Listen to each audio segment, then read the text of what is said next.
Hi there, hope that you're doing well. So continuing to read Adam Smith's The Wealth of Nations, reading the chapter The Wages of Labour, Adam Smith points out that it was illegal for ordinary workers to combine or to form unions against their bosses. So in 1799, there was the Combinations Act, which made it explicitly illegal for workers to combine together to argue for or to demand higher wages and better working conditions.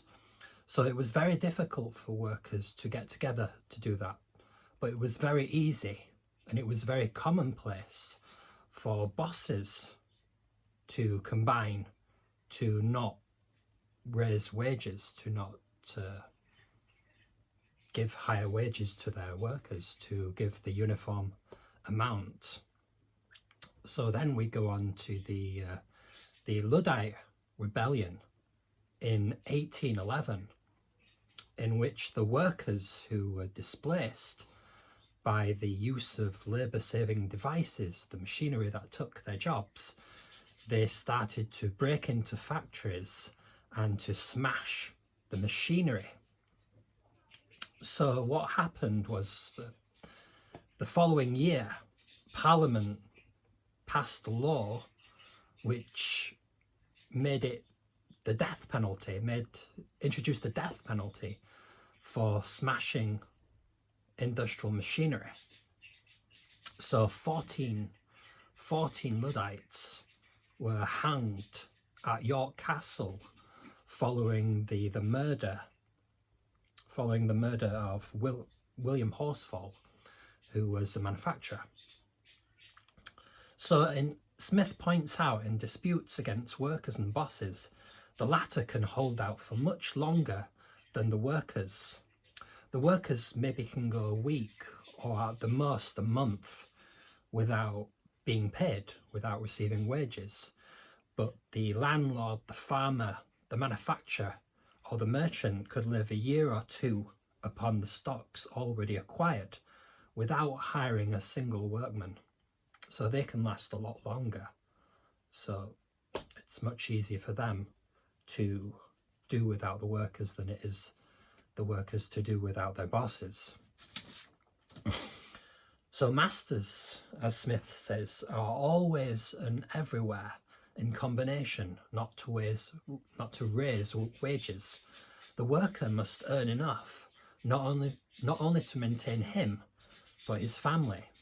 And Smith goes on to talk about the infant mortality at the time, which was rather high. He said in most places in the late 18th and early 19th century, half of the children born die before the age of 10. In some places it's before the age of 5 in poorer parts of the country. A woman in a poor part of the country, as Smith says, the Scottish Highlands, could give birth to up to 20 children, but only 2 might survive into adulthood. So as Smith puts it, in cheap years, the demand for labour is higher, so ordinary workers can more easily find employment with higher wages, but in dear years, meaning expensive, the demand for labour is lower, meaning the workers must compete against each other for a limited number of jobs, pushing wages and pushing living standards down. And I think you really saw that in the hungry 40s, in the 19th century, the 1840s, which saw a pronounced economic downturn and many people going hungry as it goes, the hungry 40s.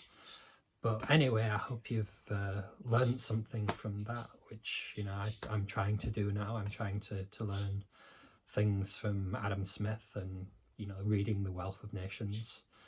And thank you for watching my video, and if you've got any comments or suggestions, I'd be more than happy to hear them. Have a great day.